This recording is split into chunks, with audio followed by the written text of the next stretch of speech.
प्रश्नावली 4.1 इसका पहला प्रश्न में लिखा हुआ है, जांच कीजिए कि क्या निम्न द्विघात समीकरण है। पहला, x प्लस 1 का whole square equal to 2 into x minus 3।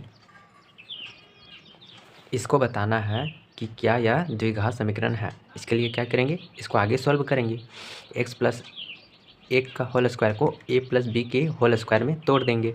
तोड़ने पर मिलता है एक्स स्क्वायर प्लस 2ab, यानी कि यहाँ पे हो जाएगा 2 गुना एक्स इंटू 1 इक्वल टू क्या हो जाएगा 2x प्लस बी का स्क्वायर यानी कि 1 का स्क्वायर 1 हो जाएगा। उसके बाद इक्वल टू, और इधर 2 को x माइनस 3 से गुना करेंगे। सबसे पहले 2 को x से गुना करेंगे, उसके बाद माइनस करके माइनस लिख के फिर 2 को 3 से गुना करेंगे। क्या मिलेगा 2x माइनस 2 तिया 6।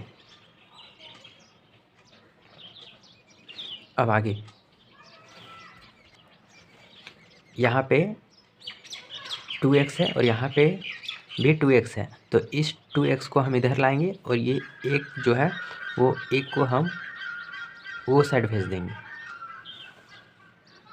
या तो आप ये भी कर सकते हैं कि ये दोनों को 2x को और माइनस 6 को भी आप इक्वल टू के इधर ले आ सकते हैं।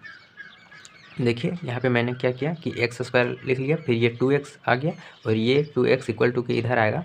चूँकि यह प्लस में है इसलिए इक्वल टू के इधर आने पर यह माइनस में हो जाएगा, इसलिए यहाँ पे माइनस 2x लिख दिया। इक्वल टू क्या हो जाएगा -6, और ये एक इधर प्लस में था इसको उधर ले गए हैं इसलिए यह -1 आ गया है। अब यहाँ पे ये -2x और ये -2x घट के 0 हो जाएगा और बचेगा इधर एक्स स्क्वायर इक्वल टू, और इन दोनों को सॉल्व करेंगे मिलेगा -7।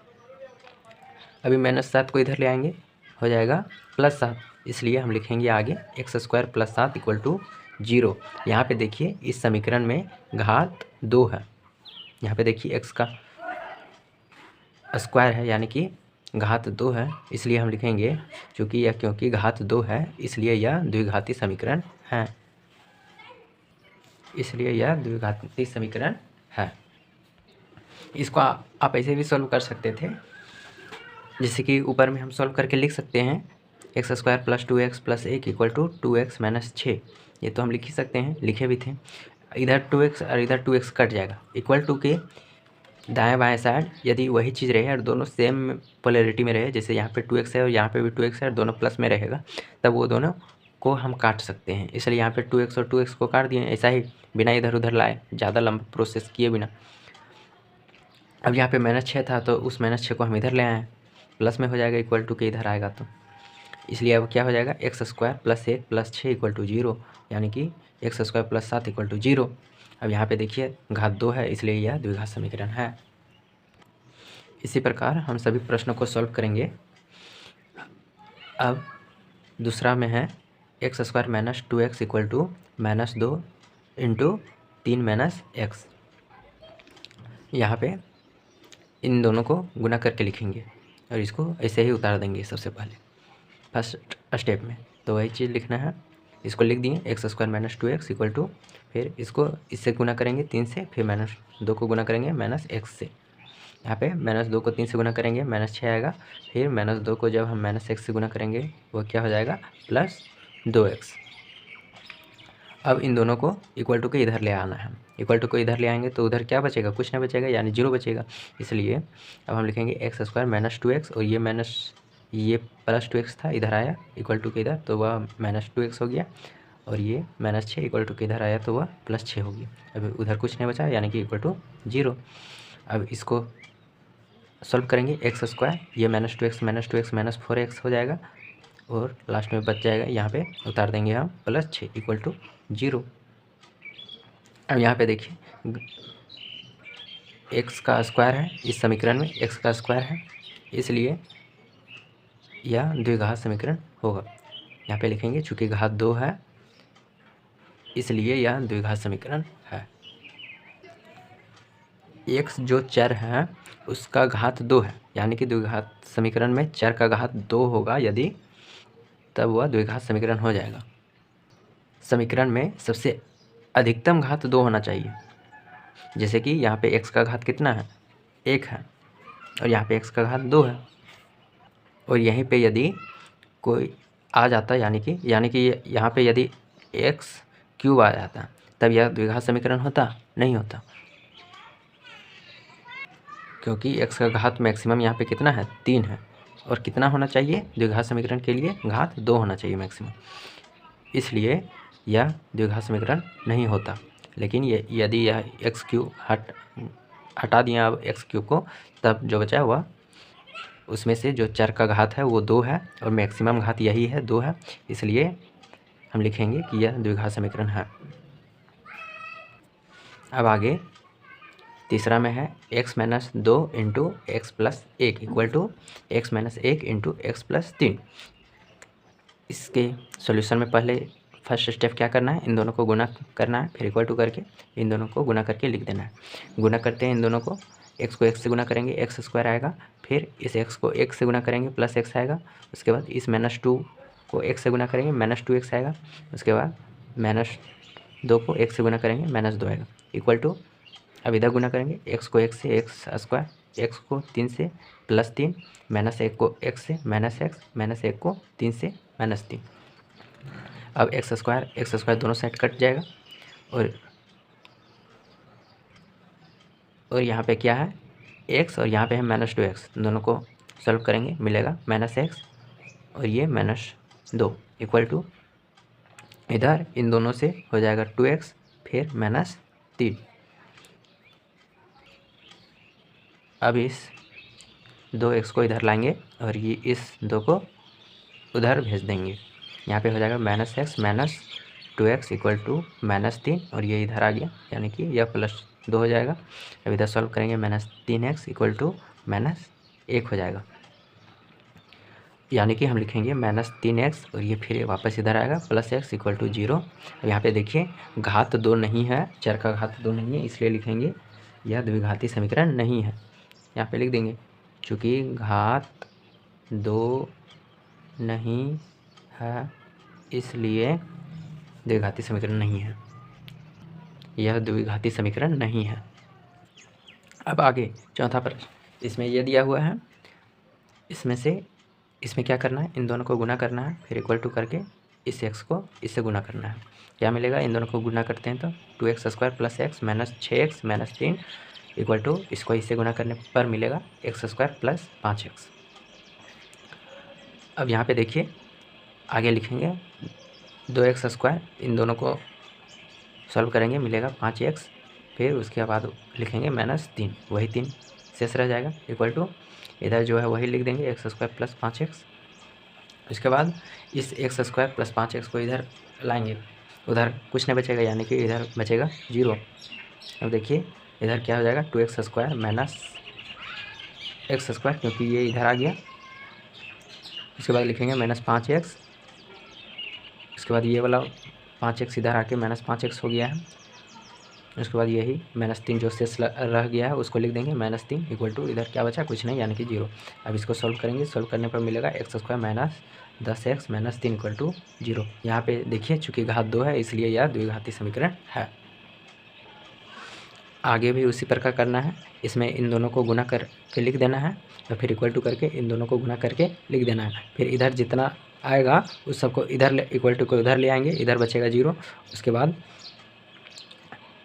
इससे जो मिला और इससे जो मिलकर इक्वल टू के इधर लाएँ, उसके बाद जो बना उन दोनों को सॉल्व करके जो मिलेगा उसको उसमें से पता करना है कि यह द्विघात समीकरण है या नहीं। यहाँ पे मिलता है x square minus 11x plus 8 equal to 0। यह द्विघात समीकरण है क्योंकि यहाँ पे चर का घात 2 है, इसलिए यह द्विघात समीकरण हो जाएगा। अब छठा में है x square plus 3x plus 1 equal to x minus 2 का स्क्वायर। यहाँ पे इसको तो वैसे ही रहने देना है, और यहाँ पे a माइनस b का होल स्क्वायर का फॉर्मूला लगा के इसको सॉल्व कर देना है। यहाँ पे a x है और यहाँ पे b के जगह पर 2 है, यानी कि इसको सॉल्व करेंगे तो क्या मिलेगा, x स्क्वायर माइनस 2ab यानी कि 2 गुना x इंटू 2 प्लस b का स्क्वायर यानी कि 2 का स्क्वायर। और फिर इसको सॉल्व करके जो आएगा उसको फिर इक्वल टू के उधर ले आएंगे और इधर क्या बच जाएगा, 0 बचेगा। उसके बाद जो आया उसको फिर सॉल्व करेंगे और सॉल्व करने पर मिलता है 7x - 3 = 0। यहाँ पे देखिए घात, चर का घात 2 नहीं है, इसलिए यह द्विघात समीकरण नहीं है। अब आगे 7वां में x + 2 का होल क्यूब = 2x × x² - 1। यहाँ पे क्या करना है कि a + b का होल क्यूब का फॉर्मूला लगा देना है। a + b का होल क्यूब का फॉर्मूला क्या होता है, a³ + b³ + 3a² + 3ab²।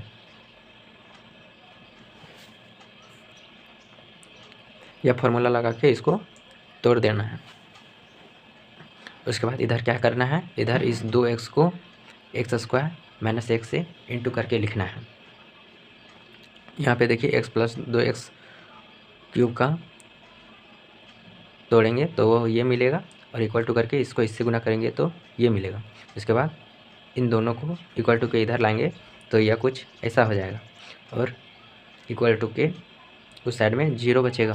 अब फिर इसको सॉल्व करेंगे, सॉल्व करने पर मिलता है x³ - 2x³ + 6x³ + 12x + 3 + 1 = 0। फिर इसको सॉल्व करेंगे आगे तो मिलेगा -x³ + 6x² + 12x + 4। यहाँ पे 8 आएगा, ये इस प्रकार आएगा x³ - 2x³ + 6x² + 14x + 8 = 0। यहाँ पे x³ - 2x³ दोनों को सॉल्व करेंगे, मिलेगा -x³। उसके बाद ये उतर जाएगा, ये भी उतर जाएगा और ये भी उतर जाएगा = 0। अब यहाँ पे देखिए, यहाँ पे घात 2 नहीं है, 2 से ज़्यादा है, 3 है। मैक्सिमम कितना घात होना चाहिए, चर का घात 2 होना चाहिए, इसलिए हम लिखेंगे यह द्विघाती समीकरण नहीं है। अब आगे है 8वां में, इसमें है x³ - 4x² - x + 1 = x - 2 का होल क्यूब। यहाँ पे इसको a - b के होल क्यूब में तोड़ देंगे और इधर जो है उसको रहने देंगे। तोड़ने पर जो आएगा उसको इक्वल टू के इस साइड में लिख देंगे और उसको सॉल्व करेंगे। सॉल्व करने पर मिलेगा कि इसमें घात 2 है और घात 2 है, इसलिए यह द्विघाती समीकरण है। इन सारे प्रश्नों को आप अपने कॉपी में अपने से सॉल्व कीजिए, तब आपको प्रॉफिट होगा, नहीं तो कुछ फ़ायदा होने वाला नहीं है। इसे सॉल्व करना है। सॉल्व कैसे किया हुआ है यहाँ पे कोई ज़रूरी नहीं समझ में आ जाएगा, पता चलेगा x³ कहाँ से आया, 4x² कहाँ से आया, या इधर को हम इधर ले आएंगे, आप पता चलेगा कि आप इधर ही सॉल्व कर रहे हैं। सब कोई अलग अलग तरह से सॉल्व करता है, सिर्फ आप लोग जानिए कि सॉल्व किस प्रकार करना है। मैं यही बता रहा हूँ कि इन सारे प्रश्नों को सॉल्व किस प्रकार करना है। मैं ये नहीं कर रहा हूँ कि यहाँ पे जो मैं लिखा हूँ वही चीज़ आप अपने कॉपी पर छाप दीजिए, नहीं, ऐसा नहीं कीजिए। यहाँ पे जैसे इस प्रश्न में मैंने कहा कि यहाँ पे a - b का होल क्यूब का फॉर्मूला लगा के इसको तोड़ देना है और उसके बाद इन दोनों को सॉल्व करना है। इधर जो है और इधर जो आएगा तोड़ने के बाद उसको उन दोनों को तब सॉल्व करना है। अब आगे लिखा हुआ है, निम्न स्थितियों की द्विघात समीकरणों के रूप में निरूपित कीजिए। अब आगे दूसरा प्रश्न में जो स्थिति दिया हुआ है उसको द्विघात समीकरणों के रूप में हम लोगों को निरूपित करना है, उसको द्विघात समीकरण के रूप में लिखना है। इसमें पहला है, एक आयताकार भूखंड का क्षेत्रफल 528 मीटर स्क्वायर है। क्षेत्र की लंबाई मीटरों में चौड़ाई के दोगुने से 1 अधिक है। हमें भूखंड की लंबाई और चौड़ाई ज्ञात करनी है। यहाँ पे लिखा हुआ है कि एक आयताकार भूखंड है जिसका क्षेत्रफल है 528 मीटर स्क्वायर और इसका लंबाई है वो कितना है, चौड़ाई के 2 गुने से 1 अधिक है। यानी कि यदि चौड़ाई को हम x मानते हैं तब x के 2 गुना से 1 अधिक होगा, यानी कि 2x + 1 होगा। क्या चीज़ होगा, 2x + 1 लंबाई होगा, क्योंकि लिखा हुआ है लंबाई चौड़ाई के 2 गुने से 1 अधिक है। और यदि हम चौड़ाई को x मानते हैं तब लंबाई कितना हो जाएगा, 2x + 1, क्योंकि चौड़ाई का 2 गुना है और चौड़ाई का 2 गुना कितना होगा, 2x, और उससे 1 अधिक है यानी कि 2x + 1, यानी कि लंबाई कितना हो जाएगा, 2x+1। अब आगे है, हमें भूखंड की लंबाई और चौड़ाई ज्ञात करनी है। देखिए इसके सॉल्यूशन में लिखना है माना कि चौड़ाई x, अब जब चौड़ाई x माने हैं इसलिए लंबाई कितना हो जाएगा 2x+1। अब हमें क्षेत्रफल दिया हुआ है 528 मीटर स्क्वायर, और जो भूखंड है वो कैसा है, आयताकार है, और आयत का क्षेत्रफल क्या चीज़ होता है, लंबाई गुना चौड़ाई। इसलिए हम लिखेंगे लंबाई गुना चौड़ाई, यानी कि लंबाई कितना है 2x+1 गुना चौड़ाई कितना है x इक्वल टू क्षेत्रफल कितना दिया हुआ है 528 मीटर स्क्वायर। अब इसको सॉल्व करेंगे, x को इससे गुना करेंगे 2x+1 से कितना आएगा 2x² + x, और इक्वल टू में क्या रह जाएगा 528 मीटर स्क्वायर। अब इस 528 को हम इक्वल टू के इधर लाएंगे, तब इधर क्या बन जाएगा 2x² + x - 528 इक्वल टू 0। अब देखिए इस स्थिति को हम द्विघात समीकरण के रूप में दिखा दिए। अब अगला है दूसरा नंबर में दूसरा प्रश्न, दो क्रमागत धनात्मक पूर्णांक का गुणनफल 306 है, हमें पूर्णांक को ज्ञात करना है। दो क्रमागत धनात्मक पूर्णांक यानी कि 1 2 3 4 5 6 जो हम गिनती लिखते हैं वही क्रमागत धनात्मक पूर्णांक है। धनात्मक पूर्णांक है यानी कि ये सब क्या है, प्लस में है। यही चीज़ यदि हम -1 -2 -3 ये सब क्या चीज़ है, ऋणात्मक पूर्णांक है। लेकिन यहाँ पे क्या चीज़ लिखा हुआ है, यहाँ पे लिखा हुआ है दो क्रमागत धनात्मक पूर्णांक का गुणनफल 306 है। क्रमागत धनात्मक पूर्णांक में दूसरा संख्या पहला संख्या से कितना अधिक होता है, एक अधिक होता है। जैसे कि हम गिनती लिखते हैं 1 2 3 4 5 6, तो यहाँ पे जो दूसरा संख्या है, जैसे कि यहाँ पे 2 जो संख्या है वो 1 से कितना अधिक है, एक अधिक है। इसी प्रकार 3 अपने से पहले वाला संख्या से कितना अधिक है, एक अधिक है। इसी प्रकार 4 अपने पहले से कितना अधिक है, एक अधिक है। इसी प्रकार 5 अपने से जो आगे है उससे कितना अधिक है, एक अधिक है। अब यहाँ पे दिया हुआ है कि दो क्रमागत धनात्मक पूर्णांक का गुणनफल 306 है। दोनों क्रमागत धनात्मक पूर्णांक का गुणनफल कितना है 306। जैसे कि 5 6 क्रमागत हो गया, 5 4 क्रमागत हो गया, 3 4 क्रमागत हो गया, 1 2 क्रमागत हो गया। इसी प्रकार 105 106 ये दोनों क्रमागत हो गया। तो इसी प्रकार कोई दो पूर्णांक है और उन दोनों को हम गुना करते हैं तो 306 आता है। उसके बाद लिखा है हमें पूर्णांक को ज्ञात करना है। सबसे पहले हम लिखेंगे माना कि पहला धनात्मक पूर्णांक x और दूसरा धनात्मक पूर्णांक कितना हो जाएगा, पहला x है तो दूसरा कितना हो जाएगा, एक इसमें बढ़ जाएगा यानी कि x+1। अब प्रश्नानुसार हम क्या लिखेंगे, प्रश्न में दिया हुआ है कि दोनों का गुणनफल यानी कि दोनों को गुना करने पर कितना आता है 306, इसलिए दोनों को गुना करेंगे यानी कि पहला धनात्मक पूर्णांक और दूसरा धनात्मक पूर्णांक को गुना करेंगे। पहला धनात्मक पूर्णांक x गुना दूसरा धनात्मक पूर्णांक x+1 इक्वल टू 306। अब इस x को x+1 से गुना करेंगे, मिलेगा x² + x, फिर इधर हो जाएगा इक्वल टू 306। अब इस 306 के हम इधर लाएंगे, क्या हो जाएगा x² + x - 306 इक्वल टू 0 हो जाएगा। अब देखिए हम इस स्थिति को द्विघात समीकरण के रूप में दर्शा दिए।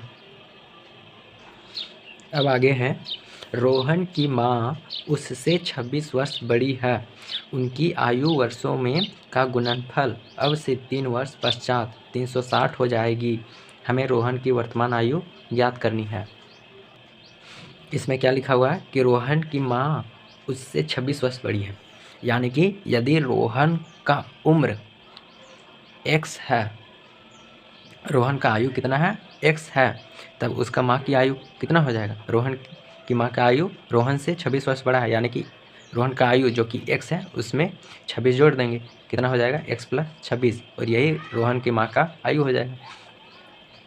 अब आगे लिखा हुआ है उनकी आयु का गुणनफल अब से 3 वर्ष पश्चात, पश्चात मतलब बाद, 3 वर्ष बाद 360 हो जाएगी। अब 3 साल बाद इन दोनों का आयु जो रहेगा उन दोनों को गुना करेंगे, तब वह कितना मिलेगा 360 मिलेगा। और 3 वर्ष बाद आयु कितना हो जाएगा, रोहन का है अभी आयु x, तब 3 वर्ष बाद वह कितना हो जाएगा x + 3, और रोहन की माँ की आयु कितना है x + 26, तब 3 वर्ष बाद उसकी माँ की आयु हो जाएगा x + 26 + 3, वो भी 3 वर्ष, उसका आयु भी 3 वर्ष बढ़ जाएगा 3 वर्ष बाद, और रोहन का भी आयु 3 वर्ष बढ़ जाएगा, इसलिए दोनों में 3-3 वर्ष जोड़ दिया जाएगा। उसके बाद जो आएगा उन दोनों को गुना करेंगे तब वह 360 मिलेगा।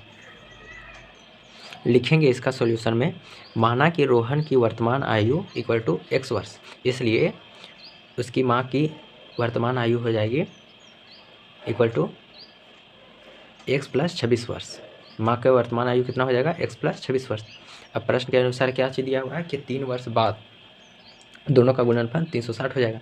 3 वर्ष बाद रोहन का आयु हो जाएगा x + 3, और 3 वर्ष बाद उसकी माँ की आयु हो जाएगा x + 26 + 3, और दोनों को गुना करेंगे तब वह 360 के इक्वल आएगा। वही चीज़ यहाँ पे लिख देंगे, x + 3 × x + 26 + 3 = 360। उसके बाद आगे इसको सॉल्व करेंगे। x + 3 को x + 3 रहने दिए, फिर इसको 26 और 3 जोड़ दिए तो मिला क्या? x + 29 = 360। उसके बाद x + 3 को इंटू करेंगे x + 29 से, पहले x को x से गुना करेंगे, फिर x को 29 से गुना करेंगे, फिर 3 को x से गुना करेंगे, उसके बाद 3 को 29 से गुना करेंगे। मिलेगा क्या चीज़? ऐसा करने में इस प्रकार करने पर मिलेगा x² + 29x + 3x + 87 = 360। फिर x² लिख दिए, इन दोनों को सॉल्व करके लिखेंगे, मिलेगा 31x + 87, और जो 360 = के इधर था उसको इधर लाएँ, हो गया -360 = 0। उसके बाद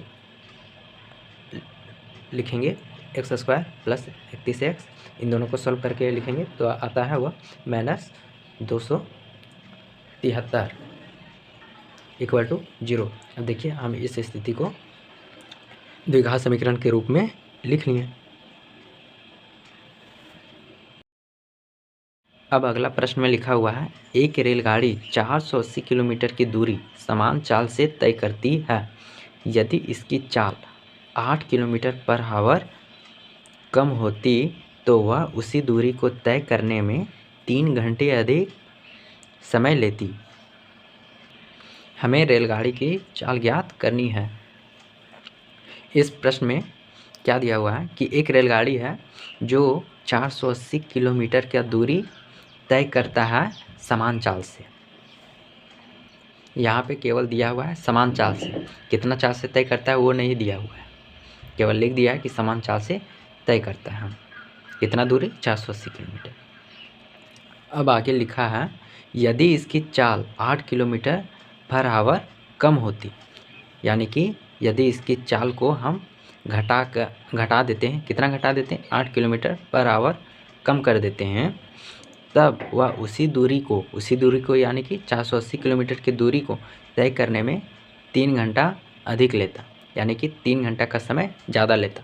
कब? जब हम रेलगाड़ी की चाल को कम कर देते हैं, कितना? 8 किलोमीटर/घंटा।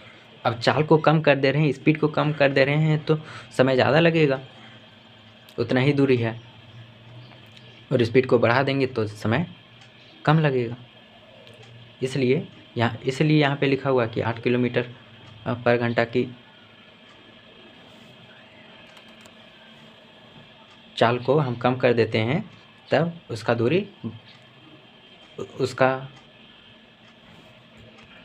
समय बढ़ जाता है।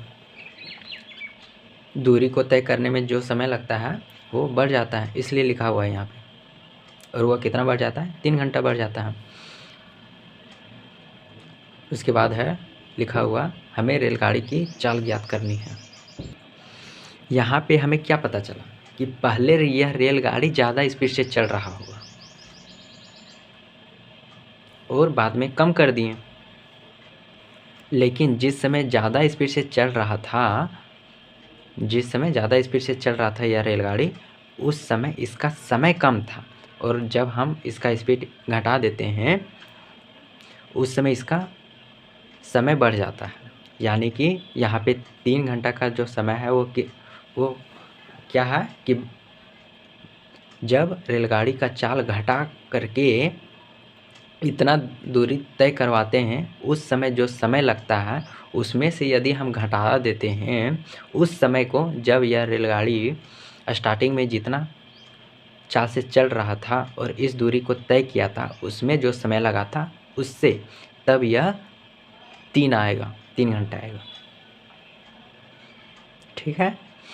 अब इसके सॉल्यूशन में क्या लिखते हैं वो, इसके सॉल्यूशन में हम लिखेंगे रेलगाड़ी की समान चाल इक्वल टू x किलोमीटर पर घंटा। मान लिए कि रेलगाड़ी समान चाल से कितना चल रहा है, स्टार्टिंग में वो x किलोमीटर पर घंटा चल रहा है, तब कितना समय लगेगा। हम जानते हैं कि समय बराबर क्या चाहिए होता है, दूरी बटा चाल। दूरी कितना है, 480 किलोमीटर दिया हुआ है, 480 बटा चाल। चाल को हम लोग कितना मान लिए x, तो 480 बटा x हो गया। अब बाद में रेलगाड़ी का चाल कितना हो जाता है, 8 किलोमीटर पर घंटा का चाल हम लोग कम कर देते हैं, इसलिए बाद में रेलगाड़ी की चाल इक्वल टू x माइनस 8 हो जाएगा। अब बाद में इसका समय कितना लगेगा, समय अब लगेगा t2 इक्वल टू 480 दूरी बटा चाल। दूरी तो वही है 480 बटा चाल। अब चाल कितना हो गया, x माइनस 8, और जो पहले समय लगा उसको t1 नाम देंगे। अब यही दोनों समय का डिफरेंस कितना है, 3 है, और इन दोनों समय में सबसे बड़ा समय कौन सा है, ये वाला है। क्यों ये वाला बड़ा समय है, क्योंकि इसमें चाल कम है, और ये वाला छोटा समय क्यों है, क्योंकि इसमें चाल अधिक है। चाल अधिक है इसलिए समय कम है, और इसमें चाल कम है यानी कि समय अधिक है। इसलिए हम इस T2 में हम T1 को घटा देंगे तो वह कितना आएगा, 3 आएगा।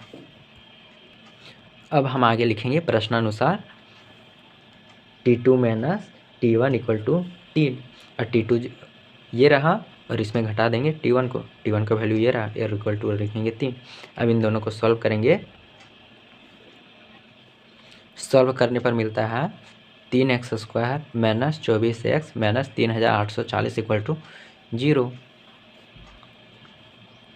अब देखिए इसको और छोटा बनाना है तो हम क्या करेंगे, 3 से भाग दे देंगे, क्योंकि ये भी 3 से डिवाइड हो जाएगा, ये भी 3 से डिवाइड हो जाएगा, और ये भी 3 से डिवाइड हो जाएगा, इसलिए हम 3 से भाग दे देंगे।